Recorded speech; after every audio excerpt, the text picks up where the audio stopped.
You are watching Co-op for Two, broadcasting live from Champaign, Illinois, Thursday night, 10 p.m. Central Standard Time, July 25th, 2024.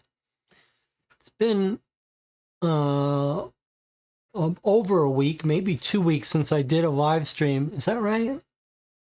Maybe not. Maybe it's only been 4 days. But basically, I forget how to do everything if I wait more than a few days. So hopefully this will go smoothly. Let me check in with the chat and see how everyone's doing.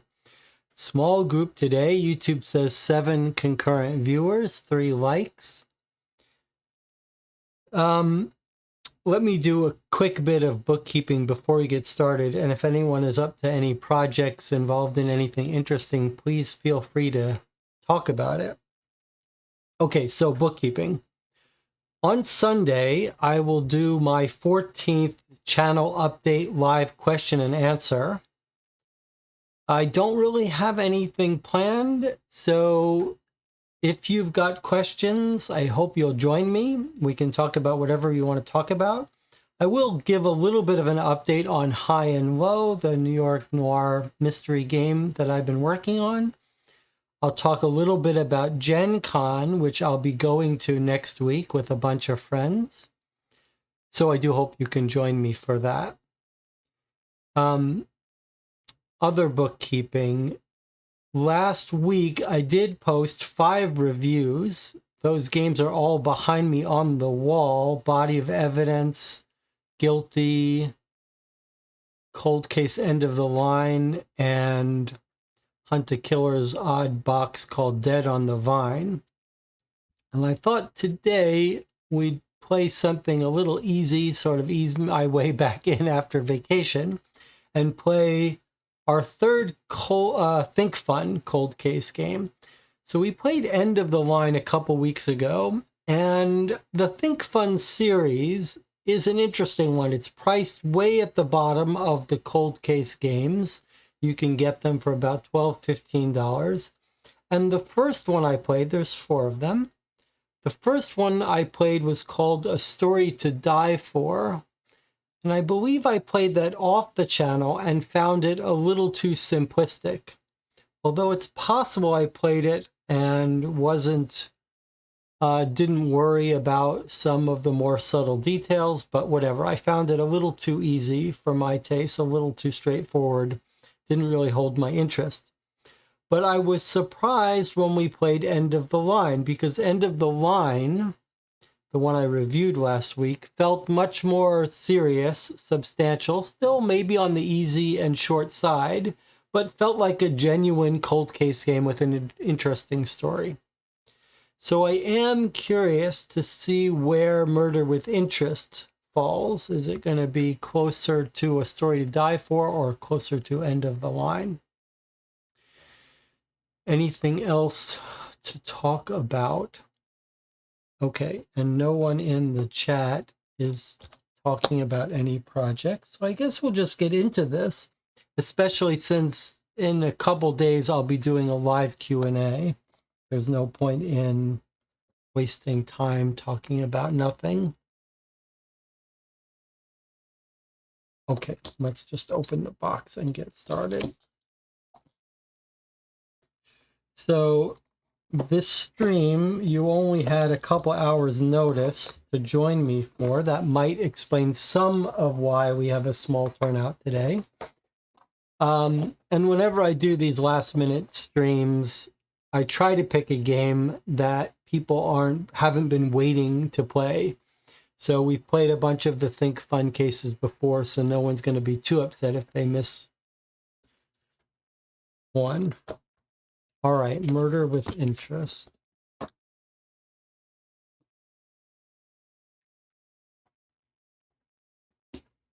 All right, so one of the things that the ThinkFun Cold Case games seem to be known for, that we're discovering as we play, is very heavily interview-based. Already I can see this feels a little thinner than End of the Line. Okay, let's just go through this. I don't know if we'll go through this in order, but we'll start out in order at least. District Headquarters, Ross Temple Road, Kilcarlow. Detective, case 3674, concerns the deaths of Claire O'Callaghan and Dave Connolly at the Talumhoy branch of the Bank of Kilcarrow, County Kilcarrow in the Republic of Ireland on the morning of Wednesday, October 22nd, 2003. Although the cause of death has been established, we remain uncertain as to whether each death was an accident or murder. Enclosed is all the documentary evidence gathered at the time of the initial investigation, including witness statements, scientific reports, interviews, photographs, and the like. I have compiled a list of contents for you on the next page. They are not listed in any particular order of chronology or likely significance. The order in which you examine them is entirely your choice. With the answers to the outstanding matters on the case, perhaps there would be grounds to reopen the investigation. 4 outstanding questions are: 1. How do you think the deaths occurred, accident or murder? Should anyone be prosecuted over either of the deaths? If so, who? By what means were the victims poisoned? 4. Who has been stealing from the bank? Once you have completed your investigation, please go to the site thinkfun.com cold case and answer those 4 questions in the hopes that your efforts might allow us to reopen the case. Okay, so we need the internet only to submit our answer. How did the deaths occur? Should anyone be prosecuted? How were they poisoned? Okay, and then here are our list of documents in case anything got overlooked. So it says explicitly we can attack this in any order. So I think maybe we'll start with this newspaper clipping. Thursday, October 23, 2003. Case is set in Ireland. Let's say the Kilcarlow Tribune. Talumhoy Bank Tragedy. I have no idea if these are real banks. By Jasmine Smith.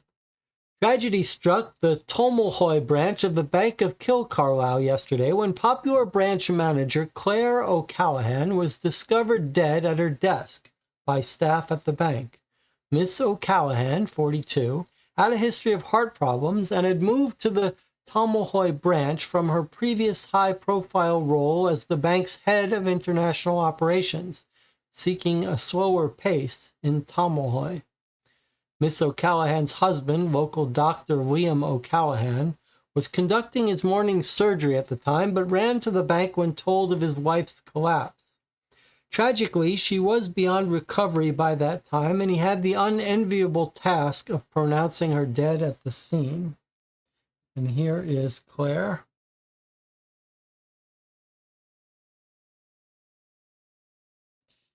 In a separate incident, Dave Connolly, a member of staff at the bank, has been rushed to hospital at Kilcarlisle. Witness reports he began suffering from severe seizures while staff were having a small informal birthday celebration for him. Mr. Connolly was taken by ambulance to Kilcarlisle General Hospital, where his condition is described as extremely critical. Mr. Connolly transferred to the Tomalhoy branch 3 weeks ago. So already we got a bunch of suspects. The person who's also been poisoned is always a good candidate as a suspect. And then, of course, the husband's a doctor. He would know how to poison her. Okay, elsewhere in the paper, we've got some national news about a disability bill, energy policy, Irish agriculture, same-sex rights, international news. Paris still tops for city breaks.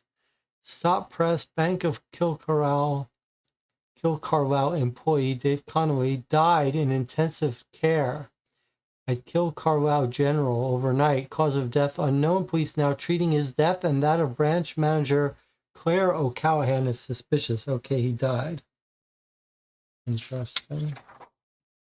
Okay, what's on the other side here? Plans to build a new hotel. No mention of bank. Ireland's best road, says bikers. Stretch of road with swoops and twists through some of Kilcarlisle's most beautiful countryside was voted the most enjoyable. Doesn't seem to be related to our case. Light in the sky was weather balloon.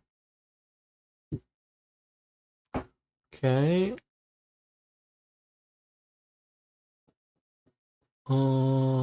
Mention of a tavern. None of our people in our case are mentioned. Doesn't seem related. Okay. All right. What have we got here? Some information about the town of Tomalhoy from the Complete Ireland Gazetter. Tomalhoy, population 1207 at the 1971 census. Tomalhoy is a village in the county of Kilcarlisle, 50 miles southwest of the county town of the same name, River Toll, after being joined by the Selwyn upstream near Athlone, passes through the village before being joined by the Felda to form the Dore. The village was prone to flooding until construction of the weir at Toldreged completed in 1968. Tomalhoy lies at the junction of two B-class roads, B414 and B419, formerly an important center of the Kilcarlisle wool trade, with a weekly farmers' market, which reduced to monthly in 1983. The surrounding low-lying area is now largely given over to dairy, arable, and pig farming, the only remaining sheep farms being located on the hills above Ardlefeld. Notable buildings and features.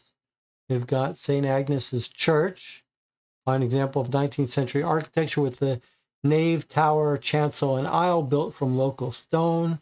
The Tomalhoy School, constructed in 1840, and although much modernized, still retains many original features. Former pupils include author K.S. Harding and former mayor of Kilcarlisle, Anna Stelding. The Bank of Kilcarlisle, another building that reflects Tomalhoy's former eminence in the lucrative wool trade. This small branch remains largely unchanged since it was built in 1865. Impressive wood paneling, many original fitments. Fletcher's Bridge, a single arch bridge over the River Toll, built using hard millstone imported from the Slieve Monash Peaks. There's a picture of the church and some field boundaries. Okay, doesn't seem relevant to us. Who knows?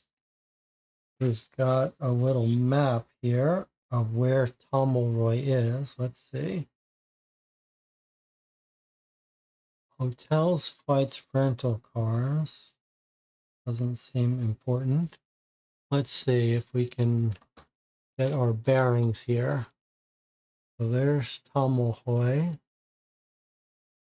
We're told about two roads. The two B14 roads, B4 roads, but I don't see those labeled. And oh, there it is. There's the B419, this one, this black one, and then the B414. All right, so maybe that'll be relevant to us at some point. Right now, no. All right, what have we got? Let's just take a look at our items here. We'll do a quick survey before we start reading. So we've got interviews. We've got a chemical report of the poisoning, possibly. Email, more interviews. I'll put that with that one. We've got... actually, there is a bunch of stuff here. All right. Well, we'll just make our way through it. How about that? Now, an Ash Court Scientific. Okay, autopsies would be useful. Let's see what we've got here. Dear Inspector Rafferty has requested some notes on organophosphates and their uses. Please excuse the more casual format, but I appreciate you want this information urgently. Organophosphates, phosphate esters, naturally occurring examples. Okay, so you DNA, RNA, and adenosine triphosphate, ATP. These are all stuff used in cells. Uses include nerve agents such as sarin, flame retardants, pesticides, and herbicides. Okay, so we're going to find out that this was in the bloodstream of our poisoned people, that this is what poisoned them. All right. Well, easy to get hold of if it's in pesticides. Oh, here's our guy, Dave Connolly. He was admitted and died. Let's see. Patient admitted with symptoms of apparent seizure or drug-related episodes, severe convulsions, pupils narrowed, breathing difficulties, profuse sweating, no obvious puncture wounds or signs of trauma, blood pressure and pulse rate low. Serum toxicology test negative for opioids and recreational drugs and stimulants. Blood alcohol minimal. Blood cultures and histology show no signs of abnormal levels of bacteria, viruses, or other pathogens. Further blood and tissue samples sent to lab. Results expected in 24 hours. Patient deteriorated throughout the night, becoming comatose and unresponsive despite ventilation and CPR. Pronounced dead at 3:27. Okay, so brought in the evening, according to the paper. When was he brought in? While they were having a birthday party. So brought in during the work day and probably died sometime around 12 hours later. So it took him 12 hours today. That might be important.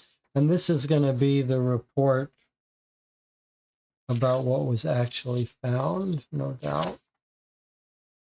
Okay.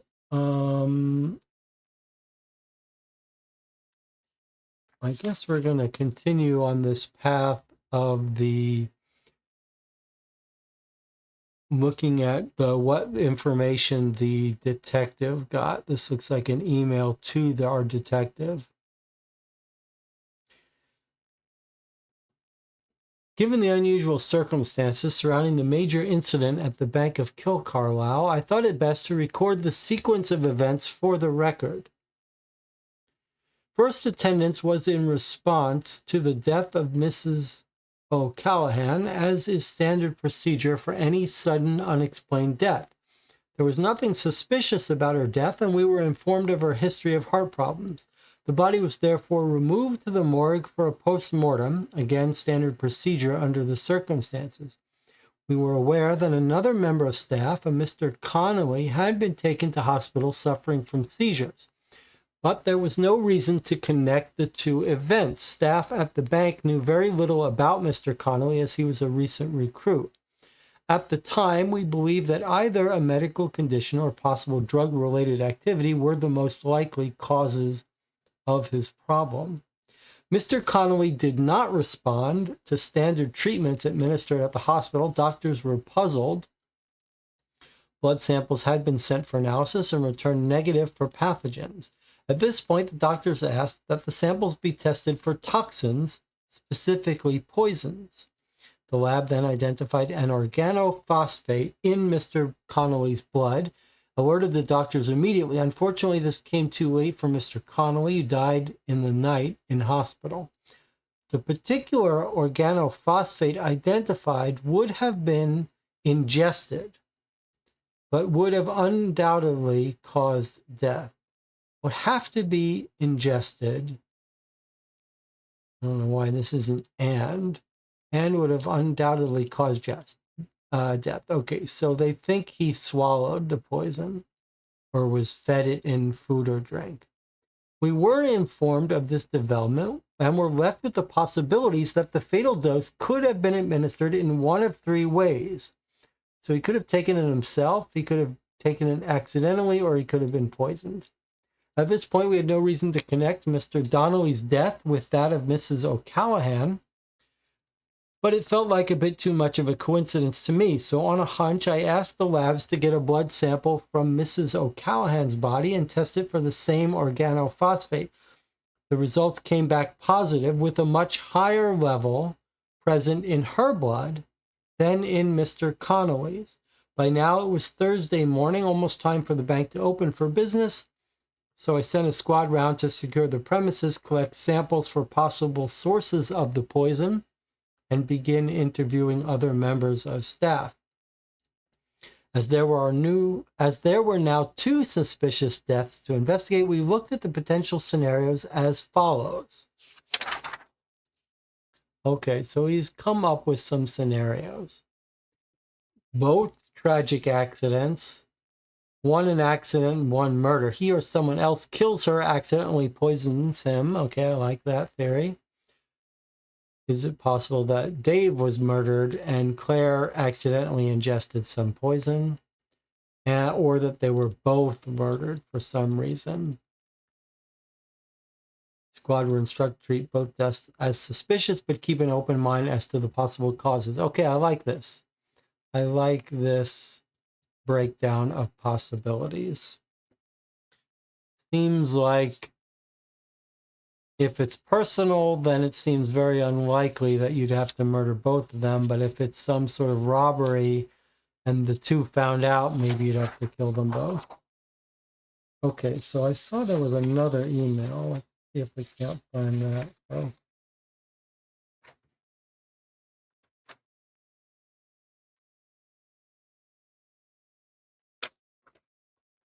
Bank statements. Let me check in with the chat. Nuka says, thumbnail for this video made me think you were wearing suspenders and a tie. Doing these dressed like a hard-boiled 1930s detective would go kind of hard. It's too hot in here to do that.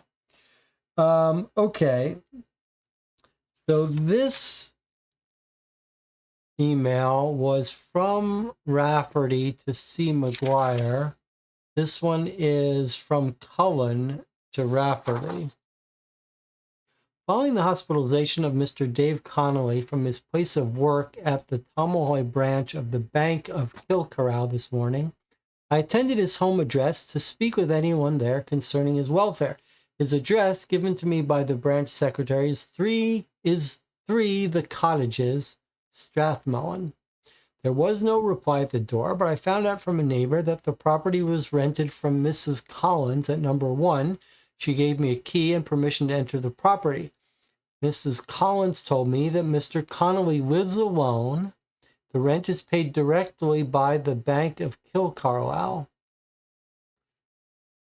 Inside the property, there was very little sign of the occupation, apart from the clothes in the closet, toiletries in the bathroom, and some papers on the table. There was nothing of a personal nature which would normally be present. Strange. And he's just showed up. Has he followed her on just to kill her? I examined the papers, discovered the following. 1. A letter from Mr. Simon Wilson, area manager of the Bank of Kilcarlisle, addressed to a Mr. Evans. Why does he have a letter addressed to someone else? 2. A driving license in the name of Francis Evans. When I showed this to Mrs. Collins, she identified the photograph on the license as being Mr. Connolly. Okay, so he's operating under an assumed identity. 4. Handwritten notes about the staff of the bank. Now this is getting suspicious. All items are attached. I've secured the premises and advised Mrs. Collins not to enter until further investigations have been completed. Well, I'm already very intrigued about this story. My cat is going crazy out there for some reason. Handwritten notes. I guess we're going to see these 4 items. Okay, let's look at those 4 items. Here is the letter to Mr. Evans, which is this guy's alternate identity. Strictly private and confidential. Is he going to be like a plant, an investigator for the bank? Yes, he is. Okay. Dear Mr. Evans, in confirmation of our meeting this morning, arrangements have been made for you to commence work at our Tomohoi branch Wednesday, October 1st. Whilst working covertly, you will attempt to discover the cause or causes of discrepancies and irregularities that have been identified by our internal fraud team. It is essential that no one at the branch suspects your true identity, and to this end, not even the branch manager is aware that you are anything other than a new employee. Your alias will be Dave Connolly, recently moved to the Tomohoi area from Bellatenet. A flat has been rented for you at Strathmullen. Details to follow. A letter of introduction has been sent to the branch manager's secretary on your behalf. Although the sums involved are relatively minor, it is essential for public confidence in the bank that your inquiries are concluded discreetly and effectively. No one at the branch is aware that this abnormal activity has been detected, so you must use your time to gain the confidence of the bank's staff and unearth the person or persons behind it. I look forward to receiving your report at the earliest opportunity. Okay, so Dave Connolly is really Francis Evans. He's been hired by the bank to pretend to be a new employee to try to figure out who's stealing money at this bank. Very cool. And he's been killed. So now it feels much more likely that the robber has caught on to him.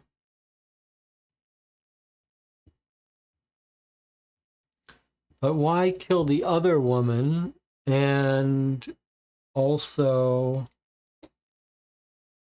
why kill someone if you're just stealing small amounts of money?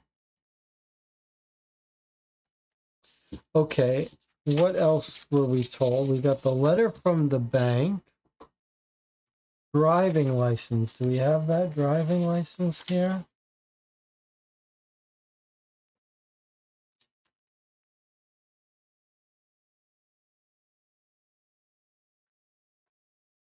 Okay, there's Francis Evans' driver's license.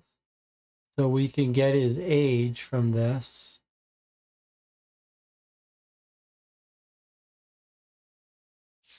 Okay. Copy of the bank's internal security procedures. Okay, that's what this form is. This was in Francis Evans, aka Dave Collins, Donald, what's his name? Dave Connolly. This was in his apartment. Bank security procedures relating to staff duties and deployment. Dual key access using an A-type key and a B-type key is required for all vaults, safes, and security doors on any bank premises. Under no circumstances any bank employee allowed to hold any two keys simultaneously. If an employee leaves a branch temporarily, they must be assigned the same type of key on their return. If any key is lost or stolen, head office must be informed immediately and the lock replaced or reconfigured. All documents relating to money transfers, old notes sent for shredding, interbranch notes, or statements of cash on hand must be checked and countersigned by a second authorized employee. Married or cohabitating couples are not allowed to work in the same branch. Head office must be informed immediately of any changes in employee domestic arrangements that infringe this policy, and an effort will be made by the bank to transfer one employee to another branch. Siblings, parents, children, cousins, and other blood relatives may be allowed to work in the same branch, subject to approval by the head office. A register of A and B keys issued and returned must be kept current by the branch. Okay, so it looks like you need two keys to open all the important stuff, so they don't want people that could collaborate together on a crime to hold the matching keys. Handwritten notes about the staff. Okay, so that's the last item. I guess he's been taking notes. Okay, so here are his notes, and then we've got his stuff. Okay, so here are his notes and his handwriting. Claire O'Callaghan, this is the girl who died. She's the branch manager, moved down from international office for health reasons. Competent, unflappable, was a bit surprised to be given an additional member of staff. Grateful as branch can get very busy on market days. Won't cut corners with procedures, looks after her staff, expects them all to do their job properly. I like her. Okay, so these are going to be our suspects here. Julianne Colston, branch secretary, seems to know everything that goes on at the branch. Also the rest of the town. Longest serving staff member at the branch. Happy to talk, good at her job. I think she's seen it all before.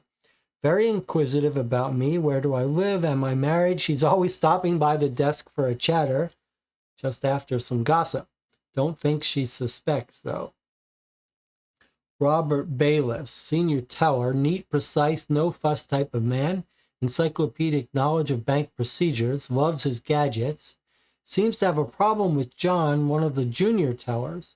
No one understands why, but constant niggling, low-grade animosity between the pair. Okay, and here's the junior teller, John. John Markham, junior teller, sociable, industrious, friendly to everyone but Robert Bayless. October 21st, called at John's address at Rostelbolt after work on the pretext of being in the area to see if he wanted to go for a beer. John not at the house. Mother told me he's been staying with a friend near Donaflint for going on 6 months. I've been issued an A-type key today, according to the register, the same as Julianne and John. Claire and Robert have B-type keys. Part-time staff are assigned their keys only on the days they are working and sign them back in when they leave, and are always given the same type key. It all seems to be done correctly. Interesting. That's it.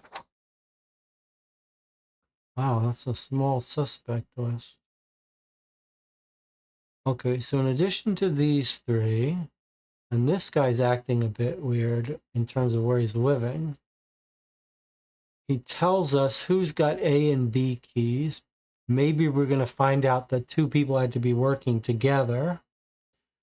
Or maybe you kill Claire to get her B key. And then he also says there are some part-time staff that are not listed here, but they can't leave with the keys. These people presumably can keep their keys.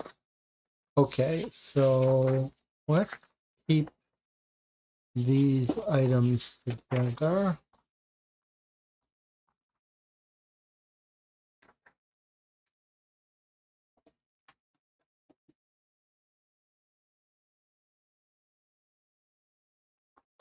I am intrigued by this case. I like the story and the mystery behind it. All right, so we've got a whole bunch of interviews. Maybe we'll organize them and keep them together. See what else we have besides interviews. Wow, a lot of interviews here. Okay. Oh, lots of crime scene photos. Okay.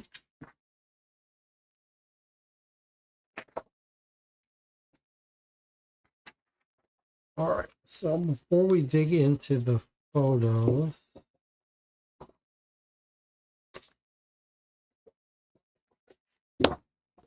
let's take a look at this. It looks like another lab report. It came in the day after the death. As requested, we have tested the following items for the presence of organophosphates. Okay, so they tested stuff to try to find out where was the poison, but look, it's all negative. So they tested the birthday cake, water from a jug, glass at Claire's desk, and then Donnelly's desk, all negative. Bank staff room, drinking water, milk from the fridge, all negative. Okay, well, I like the thoroughness. All negative. Blood samples. Okay, so what have we got here? Family members and other employees are all negative. They tested the husband, he's got none. Claire had the highest dose. Dave had second highest dose. Both died. She died immediately. He died overnight. Took 12 hours from symptoms, seizure to death. No one else has any. Okay. That's pretty cool piece of evidence that there is no evidence. Just lets us rule things out. You might expect if someone was handling poison, they might have a tiny amount. But this seems like it's detecting nothing. Okay. Maybe we'll put these two lab reports together. And our original lab report tells us some possible ways that this substance where it could have come from. Flame retardants, pesticides, and herbicides. That would be the easiest way probably to get hold of it, right? Pesticide and herbicide at home. Okay, let's see, what else do we have here? So it looks like maybe the birthday cake, 12 mixed cakes. Okay. They're having a birthday party. Birthday cake remains. But do they all have individual little cakes? Individual $1 cakes? Okay.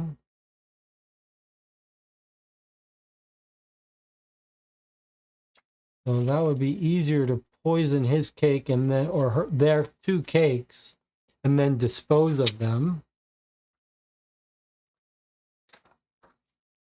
What's this? So a guest check is like a ticket. Some people use these as notepads. So someone has just made some notes here. Bank order, Claire, Americano black, no sugar.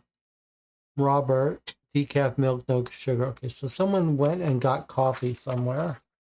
and got coffee for the whole staff.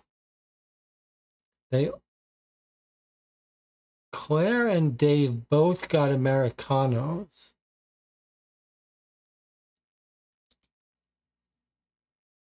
Robert got his with milk. John got a latte. Julianne got a soy latte. Okay, so this is kind of an interesting clue, because what does it tell you?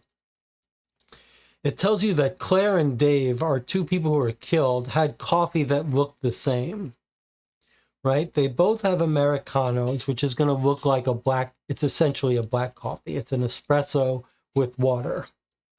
So it looks like a black coffee. So these two would look the same. You wouldn't be able to tell the difference unless you tasted them. One has sugar, one doesn't. The other three got milk drinks. So you absolutely wouldn't accidentally swap and drink this thinking it would. Robert wouldn't drink Claire's thinking it's his. So if you wanted to poison Claire, you'd be able to identify her drink and poison it.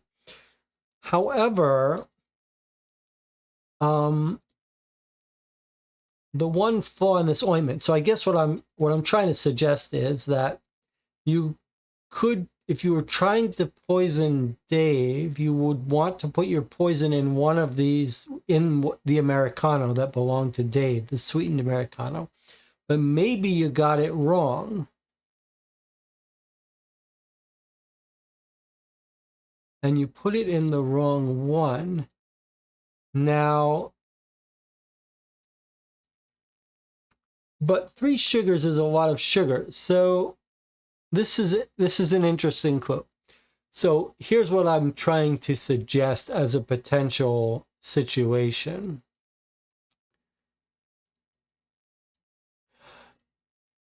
Claire drank her entire drink and it was poisoned. This is my hypothesis.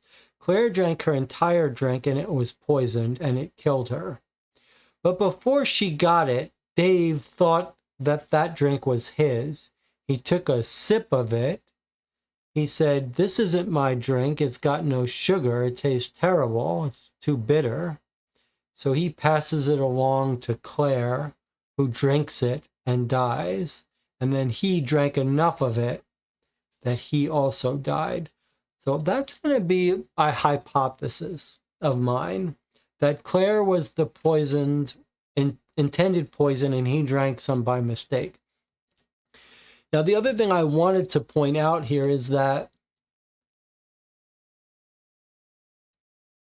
I don't think, you might think, if you weren't a coffee drinker, you might think, well, what if someone was trying to poison Dave, put the poison in his Americano with sugar, but Claire got it, so she died. But I think what we probably logically can infer is that Claire is not going to drink the sugared up coffee, and Dave is not going to drink the full cup of unsugared coffee. Not if they're right in the office and can swap. So I do think the most likely scenario, if the poison was in the coffee, which seems certainly plausible, is that there was a lot of poison in Claire's coffee. She did eventually drink it and died, but maybe Dave had a sip of it by mistake. Although these days, if you have a sip of someone's coffee, do you pass it along? Do they drink it even though you've had some of it? Hopefully we'll get some more evidence about that. Melissa says, what about the husband? If it was in the food, he could have added it to the food she took from home. Certainly could be the husband. Most organic phosphate tastes sweet, so it would have been put in the sweet drink. That's an interesting bit of outside information. Well, it's certainly possible. If it was in the coffee, though, I still, like, if it was in both coffees, then fine. But I do like the idea that someone was just trying to poison Claire and did it and killed her, and it was in the coffee. But Dave took a sip of it. Now, what other information is on this guest check? What other relevant information is available to us from this check? Melissa says antifreeze. That's how phosphates could be hidden. Okay, but what other information is this providing us? Clearly, it's going to be relevant to us who had their hands on the coffee, who was involved in the coffee. We might be told explicitly who ordered it, picked it up, and brought it. But another piece of information here is some handwriting, which could be relevant for us. Now, how does this theory of coffee poisoning match up with this? So notice the coffee cup labeled Dave, that would be his personal coffee cup, had no poison in it. But I do want to note that they haven't tested Claire's cup. And if it's a coffee cup labeled Dave, that's still not clear if that means it's a coffee to go that got brought in and has his name written on it, or if it's his personal coffee cup and had nothing to do with this. But if this cup got written on, then it makes sense that this wasn't the poisoned cup, but this was the poisoned coffee, and notice that it wasn't tested. So that is still my number one most likely way that they were poisoned. Okay, let's look at some photographs now. All right, well, here is Claire dead at her desk, and look what's in the trash can. Her coffee cup. Okay, so this answers a couple of questions all at once. First of all, she drank the full cup of coffee. Second of all, she drank her coffee. Third of all, looks like she had 2 cakes here, maybe. This looks like she finished one, but if she only got one and this was something else, then she didn't eat her cake. She's got 2 cups of water. Actually, it looks like there might be one behind her. They're not finished. They were tested. There is no poison on them. So boy, does this look suspicious. That's a very suspicious coffee cup that she finished. It also answers our question about whether this report was talking about a cup, like a ceramic cup with the name Dave on it, or a to-go cup. So it looks like in Dave's office they did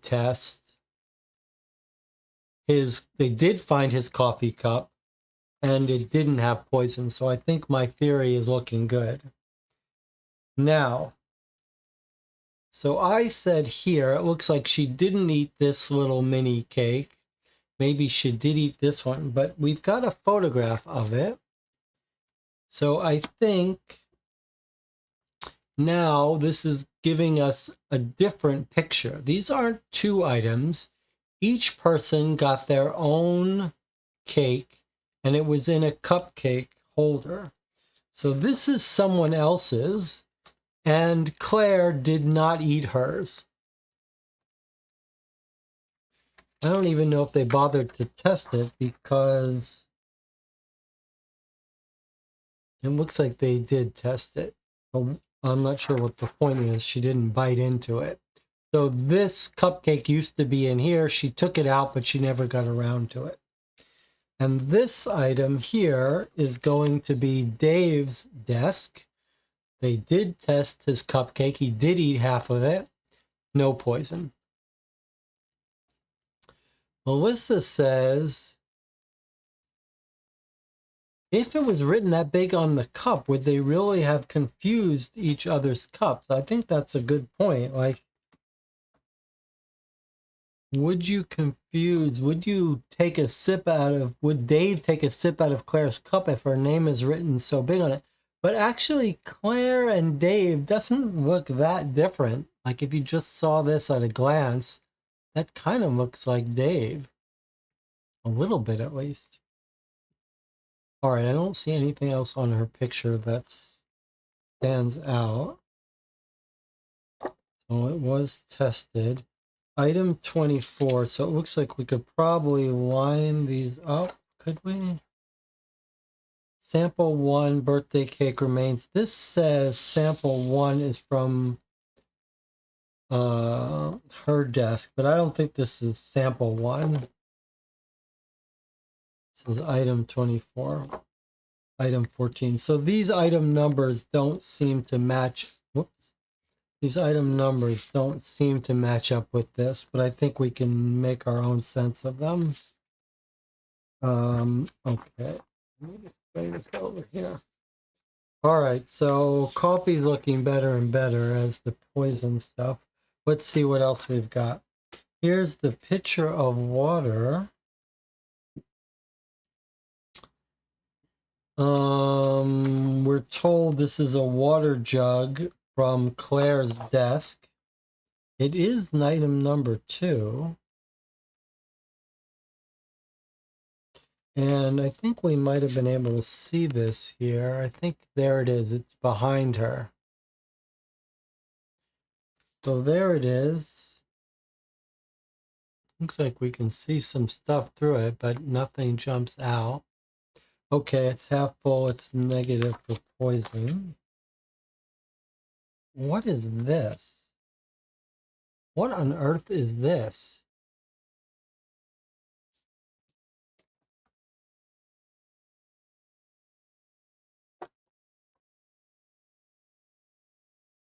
Three and 4. I mean, if item 2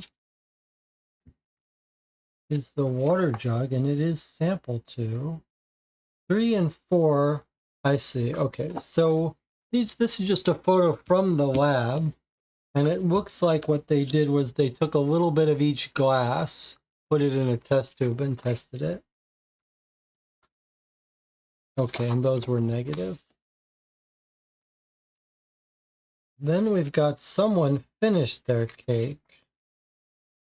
This is going to be most likely the bank room staff. Birthday cake remains. Okay. Okay, and here's Dave's cup. Now look how much Claire and Dave look like. I think we've basically solved this case because Claire and Dave seem very close. You would easily give this to Claire if you saw this and you weren't thinking through. You could easily give this cup to Claire by mistake. Now, what is this little writing on the corner? What is that? STE. What do you think that's about?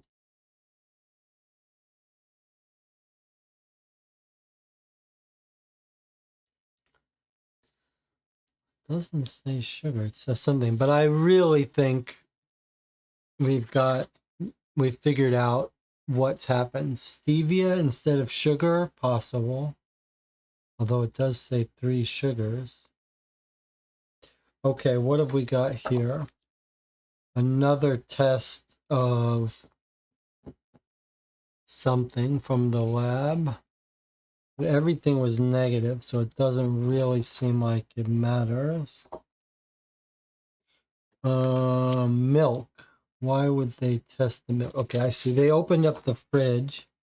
They tested milk from the fridge. Okay, negative. 2 more cakes. Maybe these are the birthday cake remains. So was I wrong that she didn't eat her cake? Is it possible that it was facing the wrong direction? Where's our photo of Claire?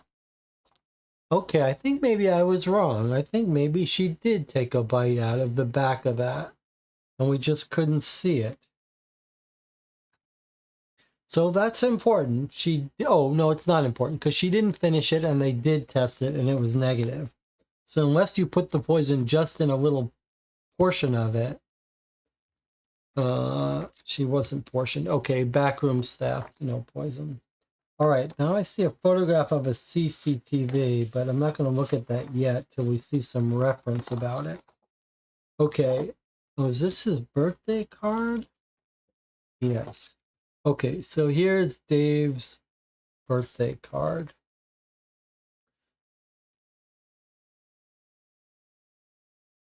Melissa says it's weird they didn't test her cup. Yes, I think we're talking about some bad police work. Okay. A little bird told me. All right, so what do you notice here? What's important about this, among other things? By now, you've figured out when I asked that question what I'm talking about, right? We've got handwriting samples here. Always keep your eye open for handwriting samples. Okay, may your home be too small to hold all your friends. Happy birthday, Dave, from Julianne. Okay. To all the days here and after, may they be filled with fond memories, happiness, and laughter. Slinte, good health, John. Uh-huh. So, is this our coffee cup writer? Look at how pronounced those A's are. Okay, well, he's certainly not the person who filled out this. That person writes in script. The only person here that writes in script is Julianne. I'm not sure. These handwritings don't look the same, so maybe this is the worker at the coffee shop filled that out. This handwriting doesn't match. As you wander through life, whatever your goal, keep your eye on the donut, not the hole. All the best, Claire. The older the fiddle, the sweeter the tune, or so my granny told me. Best wishes, Robert. Okay, so we've got handwriting samples, but they don't seem to help us much. And it doesn't look like one of our people wrote the cop. It looks like the worker at the coffee shop wrote. So far, handwriting doesn't help us.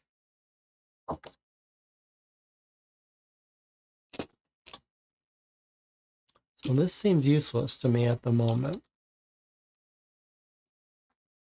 All right. And then we've got a photograph of money and a CCTV, and then interviews. So that's it. The only thing we haven't read are the interview statements and 2 extra photos, which presumably are going to come up in these interview statements. Let's see who we have statements from. Julianne, John Markham, Robert Bayless, Harriet Whelan, William O'Callahan, and Edward Collinson. So we've got the husband. We've got the 2 tellers that don't like each other. We've got the other worker, Julianne.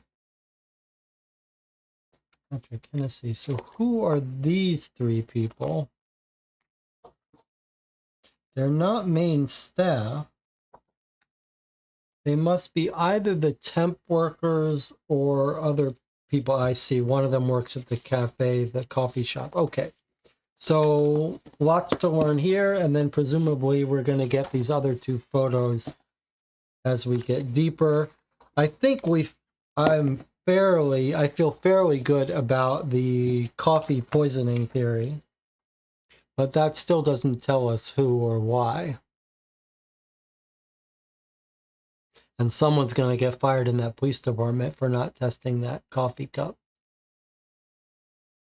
All right. Well, it's time for our break. I'll see you in 8 minutes. I have to press the...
All right, we're back.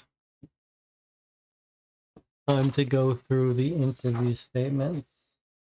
Let's start with the employees.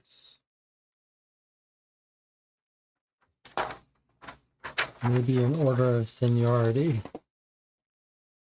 All right, let's start with Julianne. So these are double-sided. We've got little photographs of them. There's Julianne.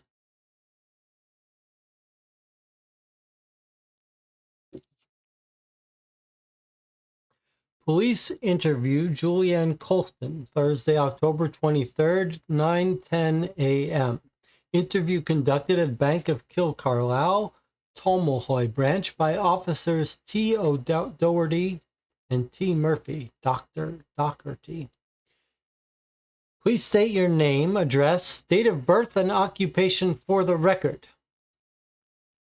Miss Julianne Colston, 3 School Close, Tomalhoy, 12th of September, 1962. I'm the branch secretary at the Tomalhoy branch of the Bank of Kilcarlisle.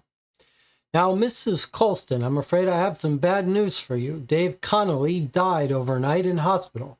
We are therefore treating both his and Claire's deaths as suspicious.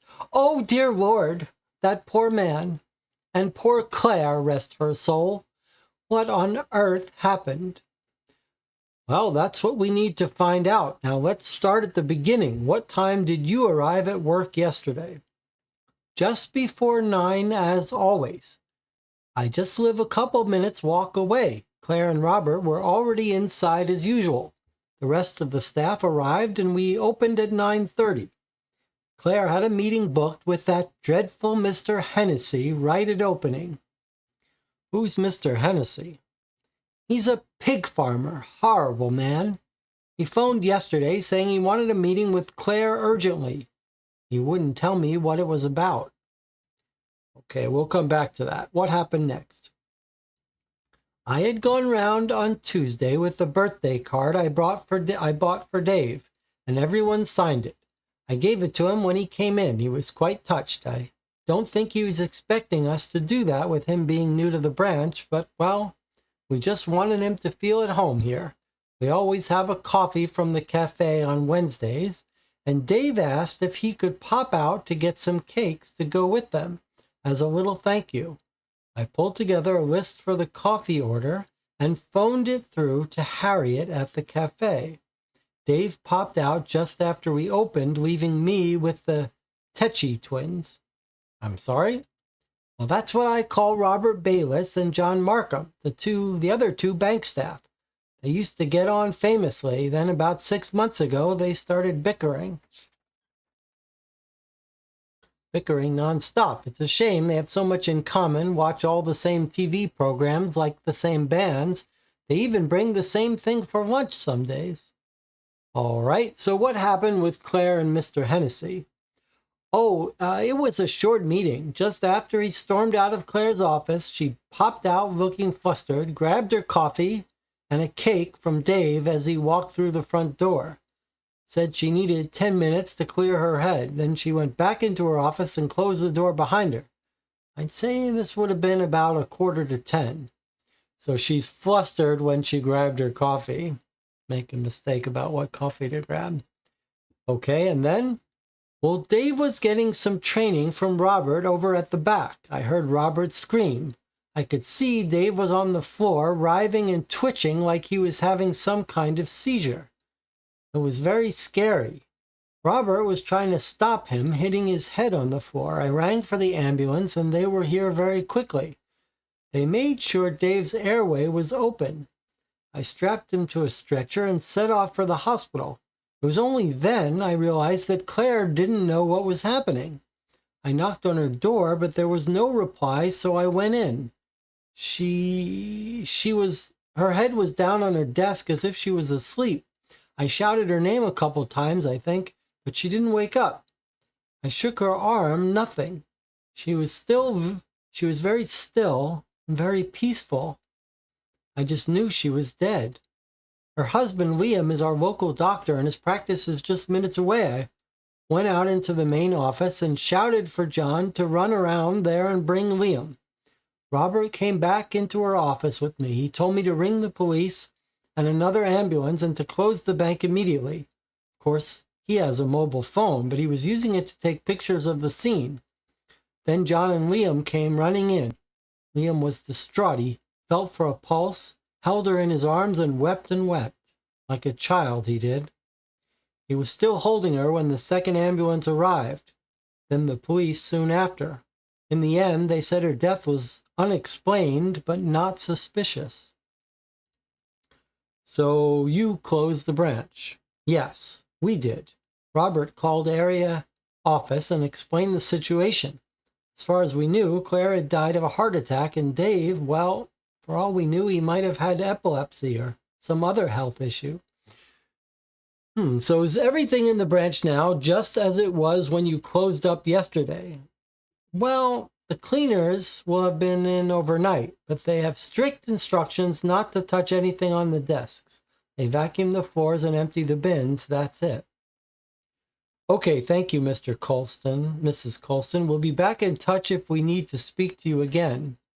Okay, so I think I've got a theory about why the cops didn't test the coffee.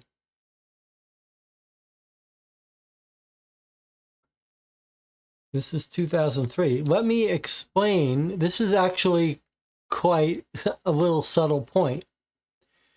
We're told that Robert went and took photographs of the crime scene. So I think what happened is Robert has taken this photograph. Then the coroner came, took her away. The cleaners came in and were told, don't touch the desks. And they emptied the trash can before the police came and collected the evidence. So this was in Robert's photo of the scene right after it happened, but the this was emptied by the time the police came in the morning. That's my theory. Which is conceivable. You shouldn't have let the cleaners in, though. All right, let's talk to Robert Bayless.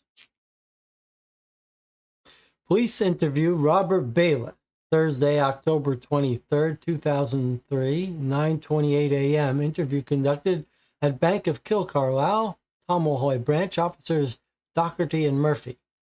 Please state your name, address, date of birth, and occupation for the record. Robert Bayless, 12 Timoley Cottage Road, Knockerin, May 16, 1968. I'm senior teller at the Bank of Kilcarlisle, Tomohoi Branch. Mr. Bayless, Robert, can you tell me everything you remember about yesterday morning at the bank, please? Well, I drove into work, met Claire outside the branch just before 9. We opened up and just went about our usual routine, putting lights on, heating, sorting the post, just the usual stuff. And how did Mrs. O'Callahan seem? Fine. I don't think she was looking forward to her meeting with Hennessy, but who would? He's a vulgar man, but otherwise she was okay.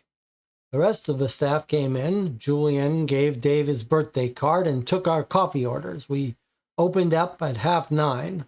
Dave went out to the cafe soon after. He came back with the coffees and some cakes he brought as thank yous for us. We each took one to have with our coffees, and the rest went into the staff room for later. I've been doing some training with Dave and left him to get on with a few things on his own. He's a quick learner.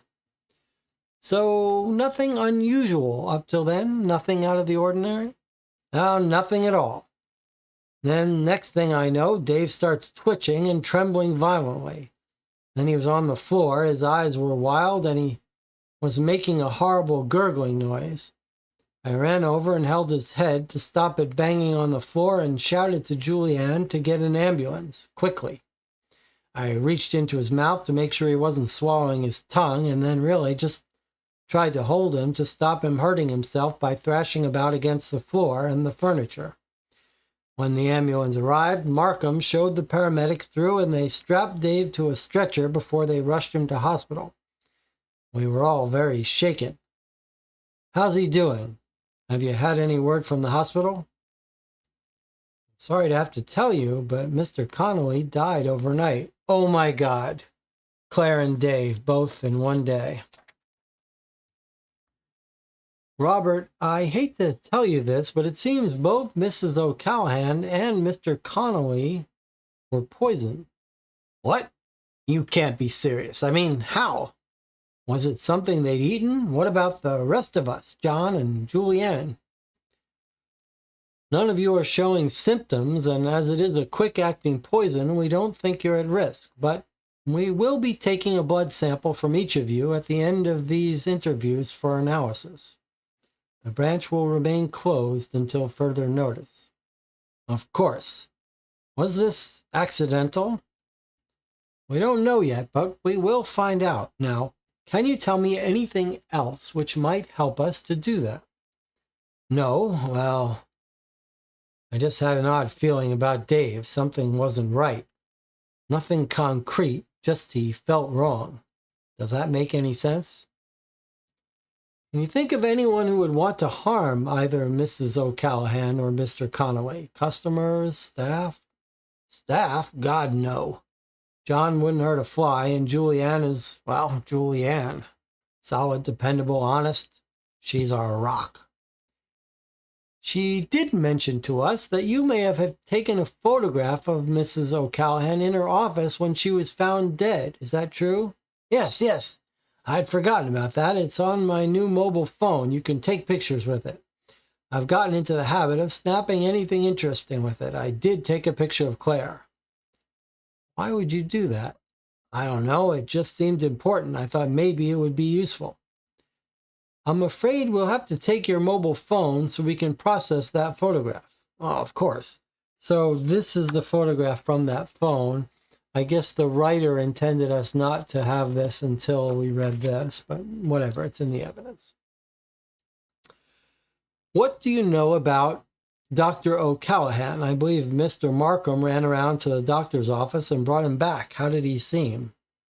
Well, he was distraught, of course. He just held her and cried right there on the floor. They had a bit of a whirlwind romance, you know, when she moved here from the city, but they loved each other deeply, I think. Okay, that's all for now, Mr. Bayless. The officer here will take you for your blood test and give you a receipt for your mobile phone. Okay, well, he doesn't seem suspicious. He thought something was up with Dave Connolly, but that's because Dave Connolly wasn't a real employee. He was a spy for the bank, so nothing strange about that. He does confirm that that's how we got this photograph. He does tell us a little bit about who got the coffee, too. Julianne gave Dave his birthday card, took our coffee orders. So maybe this is Julianne's handwriting here.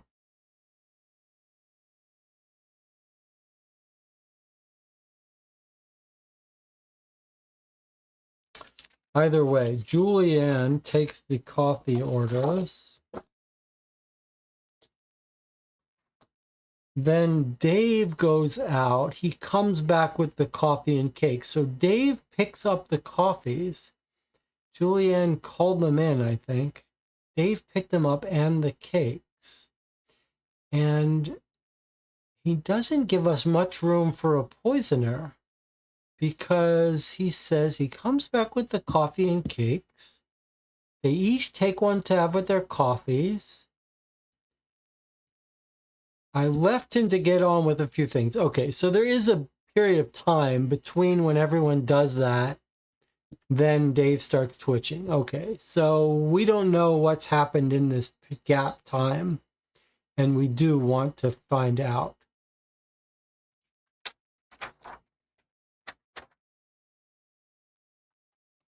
All right, let's talk to John Markham, who fights with Bayless. Let's see what he has to say. Police interview John Markham. Thursday, October 23rd, 9:15 a.m. For the record, please state your name, address, date of birth, and occupation. I'm John Markham. 9 Collins Street, Rostelbot, June 16, 1980. I'm junior teller here at the bank. Now, John, we're here investigating the events that happened yesterday. Can you tell us what happened? Well, I got the bus into work as usual, popped into the newsagents to get a paper, then went into work. Claire and Bayless had opened up as usual. Julianne was already in, and Dave Connolly came in just after me. There were just the 5 of us in yesterday. We have part-time staff who come in on market days or to cover for holidays. We opened at 9:30, but it was quiet. Julianne had found out it was Dave's birthday and sneaked around with a birthday card for him on Tuesday, which we all signed. She always writes in some piece of old Irish folk wisdom in cards, you know, may the road rise up to meet you kind of thing.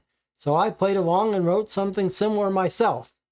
Dave was quite touched when we opened it and offered to go fetch the coffees we have on Wednesday mornings and to buy some cakes to celebrate while he was out. What time did Dave go out? Well, Julianne phoned the order through to Harriet at the cafe as usual for collection at 9:45, and Dave picked up the cakes from Collinson's before that. So I guess he must have left about 9:35.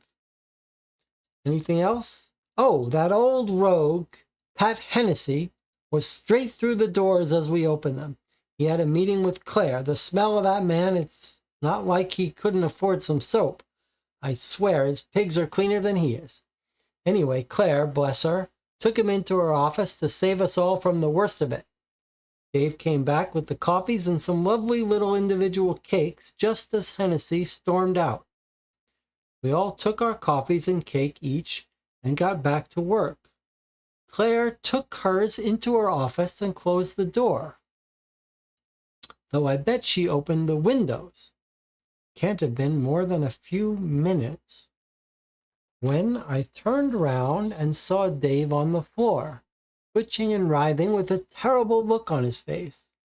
Bayless checked he wasn't swallowing his tongue and then tried to hold him steady so he didn't hurt himself.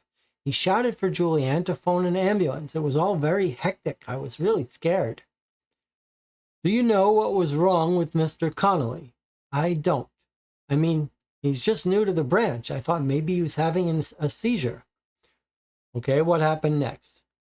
The ambulance arrived and the paramedics took over. They took Dave away, strapped to a stretcher. I wondered whether we ought to be closing the branch. I mean, it was a slow day even by our standards. There had only been a couple of customers through the door all morning, and somehow it didn't seem right to be still open after what was happening with Dave. Anyway, Julianne thought she'd ask Claire, and of course it was then that we realized she was still in her office and hadn't come out while all the commotion was going on. Take your time, John. Well, Julianne came out and said Claire had collapsed. She told me to run around to the medical practice. Claire's husband, Liam, is the doctor there. I burst straight in and told him. Liam was between patients, and I could hardly keep up with him as him running back. He did what he could for her, but she was dead. He just held her and cried. Did you notice anything unusual about Claire or her office? No, I didn't. I mean, like what? We all knew about her heart condition. That's why she moved here from her old job. I guess dealing with that old rogue Hennessy was the last straw and her heart gave out. That's not how it happened, John. Both Claire O'Callahan and Dave Connolly were poisoned. And we need to find out how and why. Dave died in the hospital overnight. Poisoned? No, that can't be right. I mean, we were all in the office together. Oh, God, what about the rest of us? Are we okay? Poison was quick acting. You don't seem to be suffering any of the effects we'd expect, but we'll need to arrange a blood sample from you just to check. We'll do that now, and if we need to speak to you again, we can do that later. Well, again, it really seems like they took the cups. They went in. Claire went in her office. No one has said that anyone else went in there with Claire. They're suspicious of this pig farmer who's angry, but he didn't have access to Dave's cup. So if I had to guess, I'm going to guess that the woman who works at the coffee shop had a thing for Liam, the husband of Claire, and so, or yeah, something like that, and tried to poison Claire from the coffee order. And that maybe as Dave was delivering the coffee, he took a sip of Claire's by accident, said, oh, this isn't mine, put it back in, took his, gave Claire hers, maybe didn't even say, hey, I took a sip of yours. But that would mean that the killer would have to be the woman at the coffee shop, because Dave's not going to poison her coffee and take a sip by accident. So now it's time to talk to Harriet, who works at the coffee shop. And she is the one that I'm now suspicious of. Let's see if it is the coffee. Harriet Whelan. Let's get a good look at her to see if we can see something in her eyes that makes us know she's our killer. She prepared the coffee, so if it was delivered in the coffee and it wasn't Dave, let's see. Police interview with Harriet Whelan, Thursday, October 23rd, 2:03 p.m. For the record, please state your name, address, date of birth, and occupation. First of all, before we get to this, there is something weird with this guy, isn't there? He gives the wrong address, 9 Collins Street. And when we saw the notes that our detective wrote on him, our undercover bank employee, he says, called at John's address under a pretext. The mother told me he'd been staying with a friend for 6 months. So John Markham is staying at someone else's house, 12 not his official house for some period, but we don't know who that is. But it seems a little suspicious. Okay, here's Harriet. Back to Harriet. Please state your name, address, date of birth, and occupation. Harriet Whelan, Hilltop Farm, Adderfeld, February 18, 1964. I'm the manager of Stefano's Cafe. Thank you. Now, Harriet, I understand you served Dave Connolly from the bank yesterday morning. Will you tell us in your own words, please, what exactly happened? Well, I opened up at 8 as usual. Things were quiet. Just the usual folk in for a sandwich for lunch or a coffee to take away. John from the bank was hanging around outside for a while as always. He doesn't want to get to work too early, I think. The postman came with some bills. Julianne rang the coffee order through from the bank at about 9:30, as she does every Wednesday, and said Dave would collect it in 10 minutes or so. I wrote it all down, charged it to the bank's standing account, prepared the coffees. Everything was ready when Dave called in to collect them. He'd been into Collinson's for some cakes and said it was his birthday. I wished him all the best. I loaned him one of our drink carriers, and he promised he'd bring it back at lunchtime, and that was it. How did he seem, Dave Connolly? Oh, fine. Nothing out of the ordinary. I heard he had some kind of seizure. Is he better now? Was it shock over poor Mrs. O'Callahan's heart attack, do you think? I'm afraid Mr. Connolly died in hospital overnight. Oh, dear Lord! How well did you know him? Well, he'd been in here a couple times, that's all. Poor man. I'm sorry for his family. It must be terrible to lose someone so young. And what about Claire O'Callahan? How well did you know her? Only professionally. I used to work at the medical practice, but left soon after she came to town. I did her initial health check.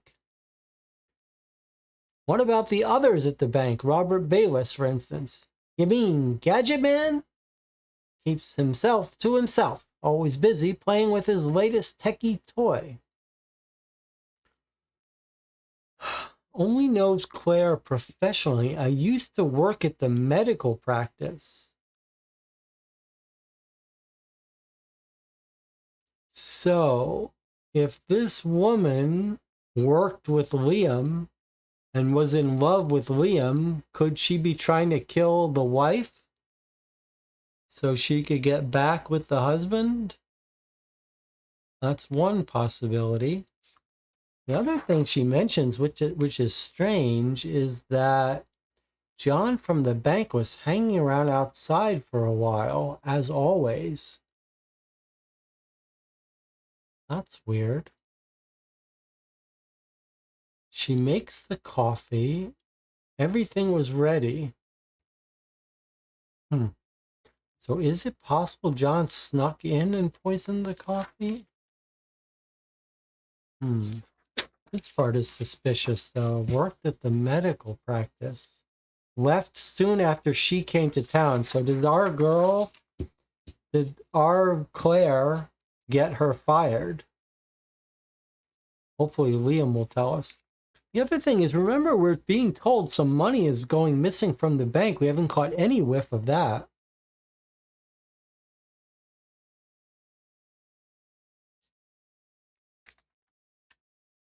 Marlene says if the second person wasn't poisoned, would they even question her death? I don't think they would. I think this killer would have gotten away with it if it was just her. Very clever. Let's see who knows about her health condition. Does this woman know?